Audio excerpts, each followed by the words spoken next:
Boa noite a todos. Como sempre, Marli André já fez a introdução da palestra ao falar sobre relacionamentos. E esse tema da noite, no qual nós vamos colocar para fazer a reflexão, nós vamos nos reportar a relacionamentos de vínculos mais estreitos. Esse tema foi retirado do livro Emoções que Curam, do capítulo Depoimento de uma Mãe sobre a Dúvida. E nós vamos começar as reflexões de hoje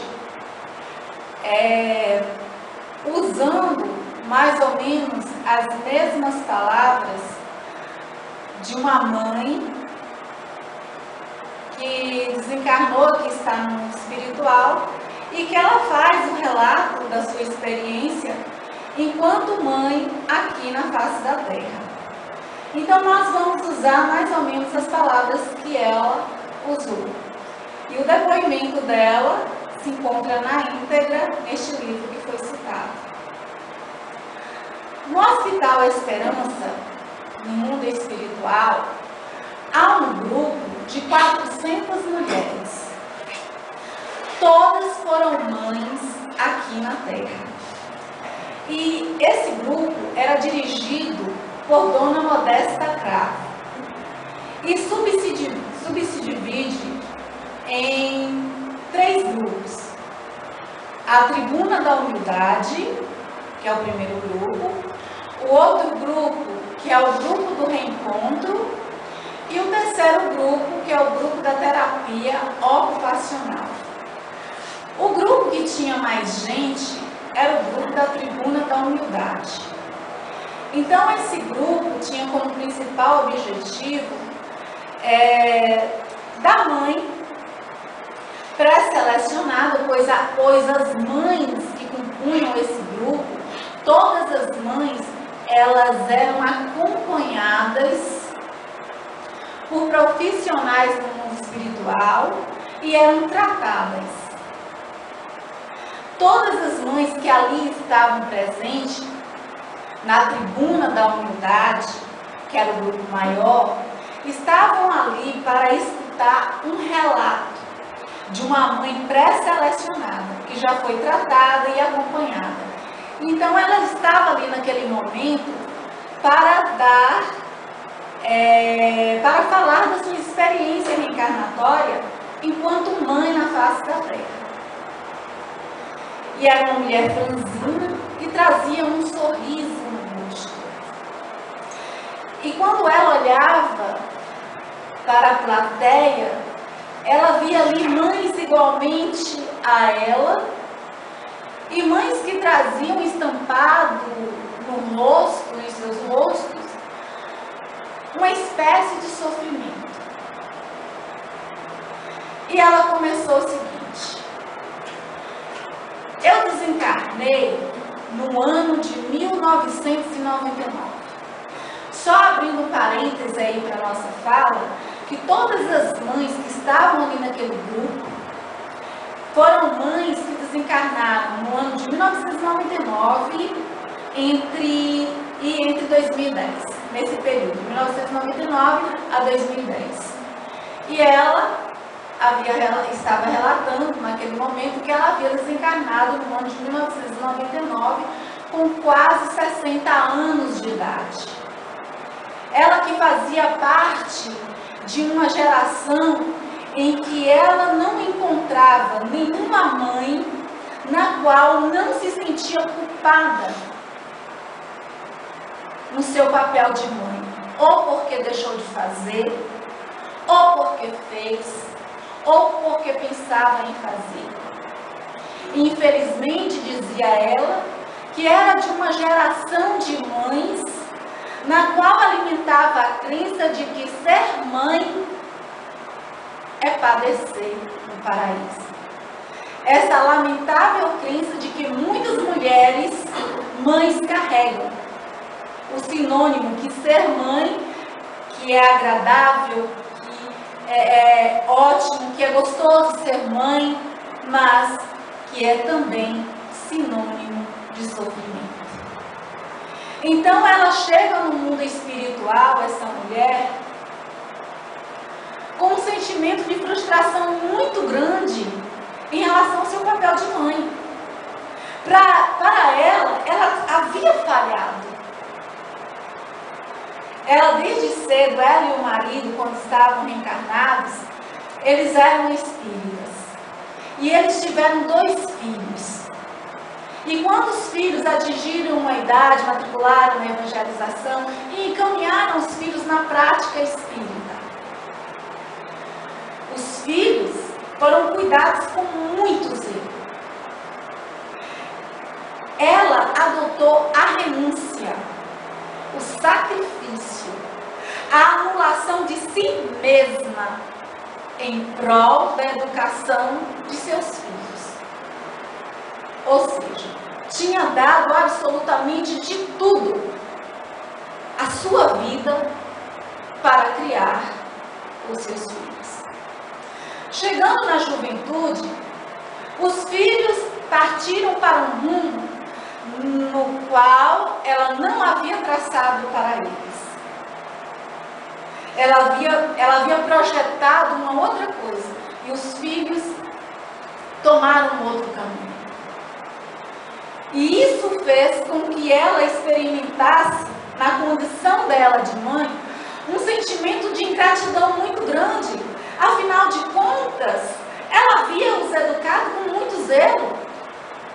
Como é que de uma hora para outra eles tomam outros caminhos? E os filhos cada vez mais foram se distanciando do afeto do lar. E ela, na sua condição de mãe, como ela havia dado tudo, ela se tornou uma cobradora implacável de seus filhos. A ponto de, dos 15 aos 19 anos de idade, ambos os filhos, nesse período, tiveram sofrimentos enormes por conta das cobranças extremadas daquela mulher. E chegou a tal ponto que eles acabaram saindo do lar, foram embora, foram morar longe,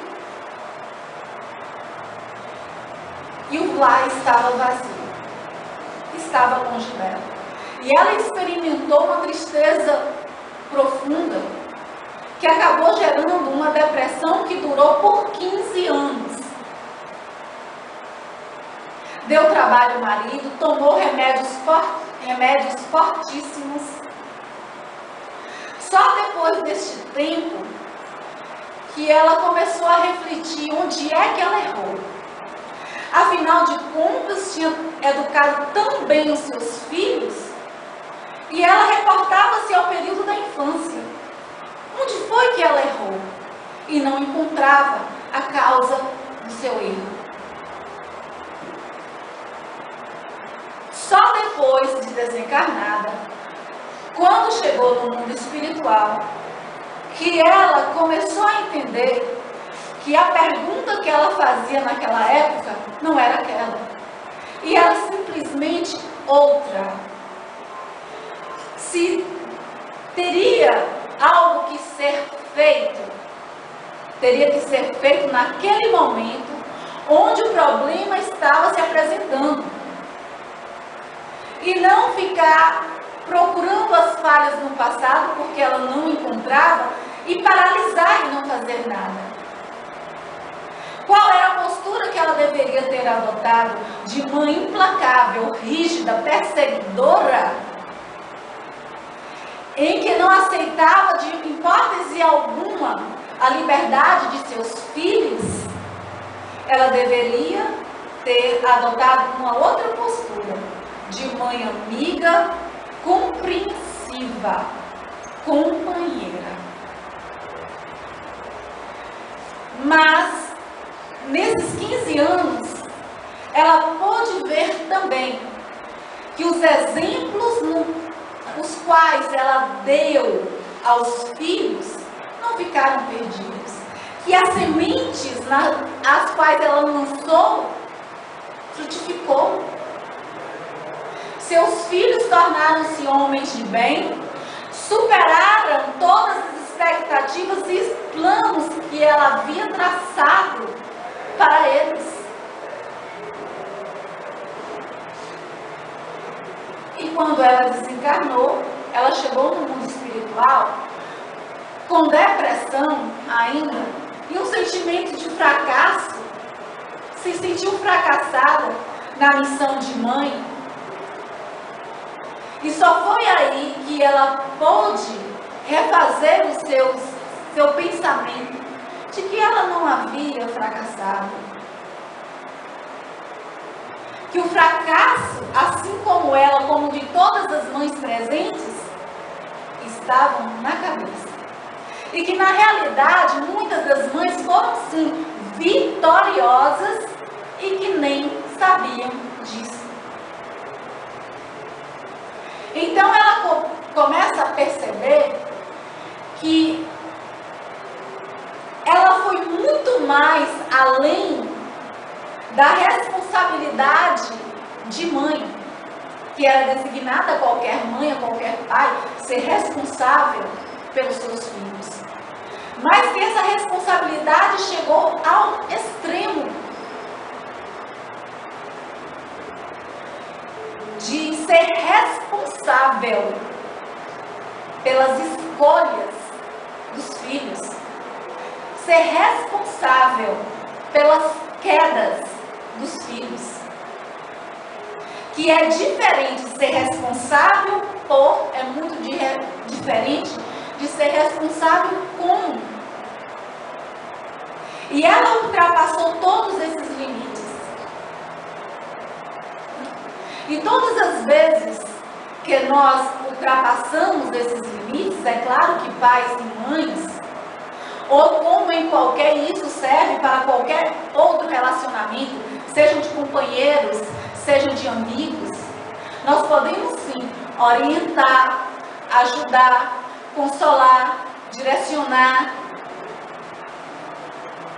Mas o que vai além disso é perturbação, é desequilíbrio, é invadir os limites da liberdade do outro, é invadir o livre-arbítrio do outro, é impor as escolhas do outro. E todas as vezes que nós ultrapassamos esses limites da liberdade do outro, significa que nós estamos deixando de viver a nossa vida para viver a vida do outro, como aquela mãe fez. E quando isso acontece, quando nós passamos a viver a vida do outro, significa que nós nos auto-abandonamos enquanto pessoas, enquanto seres humanos, enquanto espíritos reencarnados, passamos a viver a vida do outro. E quando isso acontece também, há um enorme vazio em nossa alma. E passamos a depender emocionalmente e fisicamente da presença do outro em nossas vidas, para preencher ilusoriamente esse vazio que se encontra em nossa alma por conta do autoabandono.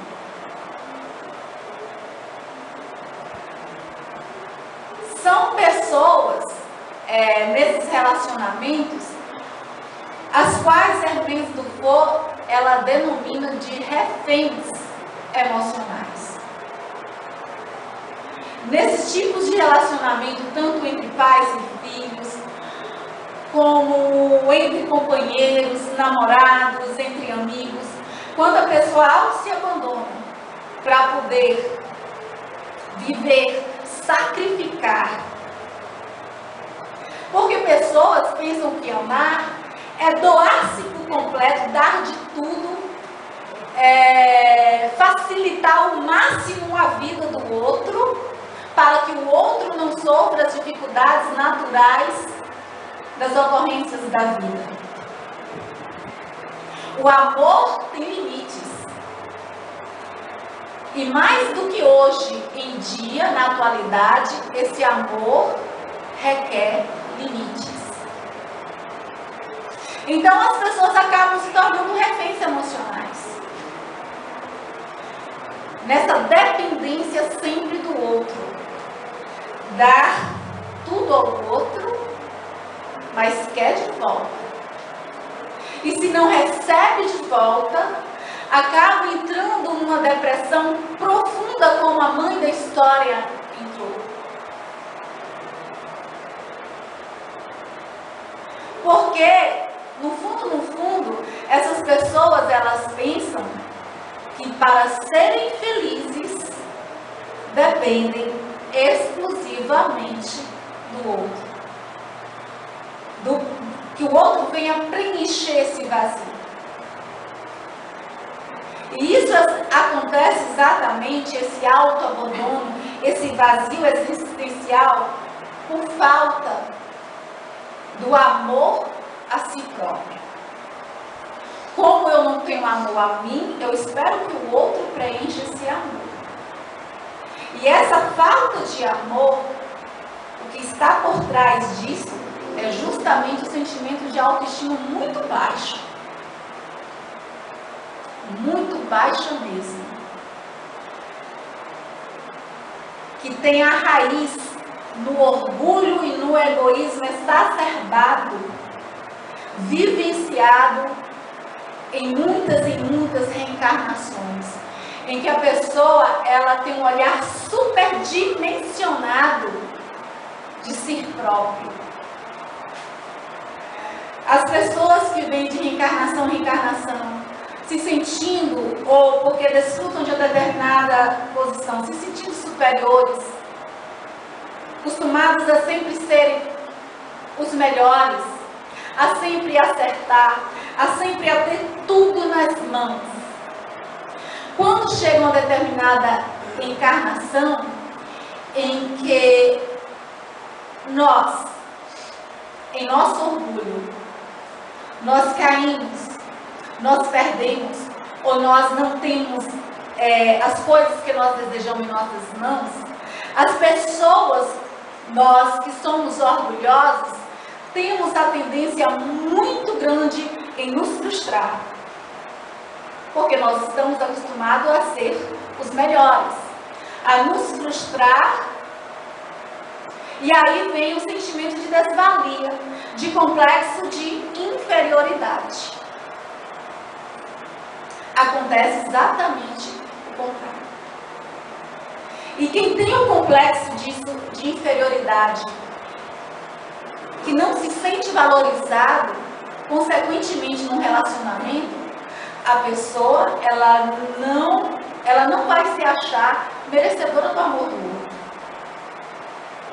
Sem troca, de graça. Então, o que é que vai fazer muitas vezes? Dar de si. Não é que... Então, claro que nós devemos dar o amor a todo mundo. É a lei universal. Mas a pessoa que ela acha desmerecedora do amor do outro, ela acha que é se sacrificando ao extremo, doando, auto se abandonando, que o outro vai retribuir numa espécie de barganha. Eu dou para que o outro também me dê o amor. Funciona dessa forma. E infelizmente, um dos maiores empecilhos, um dos maiores obstáculos para o equilíbrio nos relacionamentos é exatamente o sentimento de autoestima muito baixa, que atinge milhares e milhares de encarnados aqui na Terra. É exatamente esse ponto, o desequilíbrio dos relacionamentos. E o mais interessante que a Hermès Dufour ela vem nos falar, que nesses conflitos íntimos no qual nós guardamos, é sentimento de baixa autoestima muito baixo, complexo de inferioridade, orgulho, egoísmo, todos esses vícios e esses conflitos faz com que nós atraiamos para o campo dos nossos relacionamentos pessoas que vêm exatamente fazer-nos aprender a nos tornarmos melhores, resolvendo, trabalhando esses conflitos e vícios em nosso íntimo. Por exemplo, uma pessoa que é orgulhosa, ela sempre vai atrair para o seu caminho pessoas que vão falar coisas que ela não gosta, que vão proferir críticas pesadíssimas. E é justamente para que ela venha ser humilde para trabalhar o orgulho. Ou então pessoas muito ciumentas vão atrair para o seu caminho justamente aqueles parceiros que vão lhe testar de uma certa forma a questão dos ciúmes, para que nós venhamos a trabalhar esse sentimento. Então, podemos dizer que karma não é o outro em nossa vida, mas karma são todos os vícios, todos esses conflitos, essas dificuldades que nós carregamos em nosso íntimo, que precisam ser trabalhadas, que precisam ser resolvidas. Enquanto nós e as outras pessoas, nós obedecemos um planejamento para que venhamos assim encarnados aqui na Terra, cooperarmos uns com os outros. É dessa forma, é nessa visão que o Espírito Hernandes do Fogo coloca em relação ao karma. Então é preciso esse autoencontro nosso, para que venhamos ter relacionamentos mais saudáveis, não esperar que o outro dê amor a nós, mas que auto nos amemos. Jesus, Ele sempre nos chama. Vamos fazer uma analogia aqui com aquele momento em que Pedro anda sobre as águas. E Jesus, Ele nos faz um convite para que andemos sobre as águas do mar revolto. E para andar nessas águas, ao ir ao encontro de Jesus e de si mesmo, no sentido de aprender a auto-se amar, é preciso muita coragem, é preciso muita firmeza e muita perseverança para que não afundemos nas águas. E essa caminhada sobre as águas, ela é muito solitária, ela não depende das outras pessoas. Ali no momento que Pedro estava presente, que estava andando sobre as águas, os outros apóstolos estavam ali presentes também. Mas ele não podia ajudá-lo. Jesus o chamava ao seu encontro, mas os apóstolos não podiam ajudar. Mesmo que estejamos com as pessoas que mais amamos na vida, mas nós estaremos sempre sós no tocante da nossa melhoria íntima. E essa caminhada, ela é solitária. Essa caminhada, esse aprimoramento, esse preenchimento do amor em nós, depende exclusivamente de nós e não do outro. À medida que nós nos amarmos, haverá mais equilíbrio em nosso íntimo. E nós vamos doar, ajudar, cooperar com todas as pessoas de nossa vivência, sem cobrar, sem impor, sem querer nada em troca. Porque o amor será dado porque você se ama. Nós não podemos dar aquilo que nós não temos. Se nós não nos amamos, nós não podemos oferecer o amor ao outro. E só nos amando é que nós teremos relacionamentos mais equilibrados. Muito obrigada a todos pela atenção.